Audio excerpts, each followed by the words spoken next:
जैसे ही स्टील का दरवाजा धीरे धीरे खुला, यह देखकर आश्चर्य हुआ कि क्यूब के अंदर एक रहस्यमय स्थान छिपा हुआ था। दोनों उत्सुकता से कदम बढ़ाकर अंदर चले गए, लेकिन उनके पीछे का स्टील का दरवाजा अचानक अपने आप बंद हो गया और उसके बाद क्यूब धीरे धीरे पानी में डूब गया। असल में भविष्य की दुनिया पहले ही बंजर भूमि बन चुकी थी और छोटा शुआई द्वारा गलती से पाया गया यह क्यूब मानवता की आशा को बचाने वाली एकमात्र वस्तु थी। लेकिन क्यूब को रास्ते में ही सांबियाओ ने छीन लिया। इसलिए क्यूब को वापस पाने के लिए कियांग और अवेई ने सोंगबियाओ के ठिकाने में घुसपैठ की। फिर भीड़ में जानबूझकर हंगामा किया और जब स्थिति नियंत्रण से बाहर हो गई तो अवेई चुपके से सोंगबियाओ के कार्यालय में घुस गया और गायब क्यूब की तलाश शुरू कर दी। लेकिन सोंगबियाओ ने पहले से ही जाल बिछा रखा था और उसे मौके पर ही पकड़ लिया। जब लू बियू ने क्यूब को चालू करने की विधि पूछी तो क्यूंग भी उसके आदमियों द्वारा सामने लाया गया। उसने लू बियू को चोर कहकर ताना मारा। यह सुनकर लू बियू बहुत गुस्सा हो गया और उसने सीधे बंदूक क्यूंग के सिर पर तान दी। अपने साथी की जान खतरे में देखकर अवेई के पास कोई विकल्प नहीं बचा और उसने क्यूब का रहस्य बता दिया। लेकिन संगब्याओ ने सुनकर आधा विश्वास किया और आधा नहीं, इसलिए उसने एवे से शुरू करने की प्रक्रिया का प्रदर्शन करने को कहा। यह कहकर उसने मोफांग को एवे की ओर फेंक दिया। एवे ने मोफांग को उठाकर स्कैन किया। चेहरे की पहचान के नीले प्रकाश के साथ अगले ही पल मोफांग हवा में उड़ गया। इसके तुरंत बाद एक रहस्यमय छाया प्रकट हुई और साथ ही एक भयानक विनाशकारी ऊर्जा भी छोड़ी। सामने का यह चौंकाने वाला और अजीब दृश्य देखकर वहां मौजूद सभी लोग स्तब्ध रह गए। अवेई ने मजबूती से क्यूब पकड़कर सांबियाओ को चेतावनी दी कि यह मानवता को बचाने की एकमात्र आशा है और इसे सौदेबाजी के रूप में इस्तेमाल करते हुए उनसे जाने देने की मांग की। सांबियाओ ने कुछ विचार करने के बाद सिर हिलाकर सहमति जताई।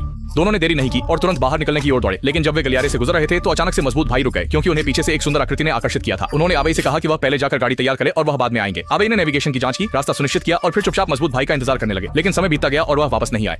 बेचैन होकर अवेई वापस जाकर खोजने की तैयारी कर रहा था। तभी तीन बलवान आदमी अचानक अंदर आ गए। वे हर कोने को बर्बरता से खोज रहे थे। जाहिर था कि वे उसकी तलाश कर रहे थे। अवेई छिपकर बाहर नहीं आया जब तक वे लोग चले नहीं गए। तभी उसे अचानक याद आया कि कियांगे अभी भी बेस के अंदर है, इसलिए उसने तुरंत ही क्यूब का मैकेनिज्म घुमा दिया।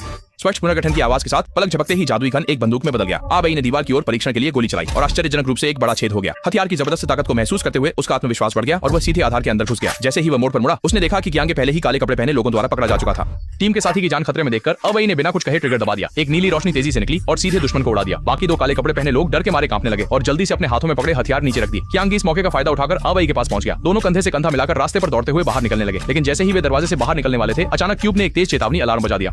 देखते ही देखते ऊर्जा काओ की नीली रोशनी तेजी से चमकने लगी। अवेई का चेहरा बदल गया। उसने कड़ी मेहनत से कियांग को पकड़ लिया और दौड़ पड़ा। इसके बाद दोनों ने जीप में छलांग लगाई, एक पैर से एक्सीलेटर दबाया और नेविगेशन के अनुसार तेजी से चले गए। अंततः वाहन सफलतापूर्वक मिलन बिंदु पर पहुंच गया। इसी तरह शुरुआत का दृश्य हुआ। इस तरह दोनों ने प्रलय से सफलतापूर्वक बचकर एक स्थिर नई जिंदगी की शुरुआत की।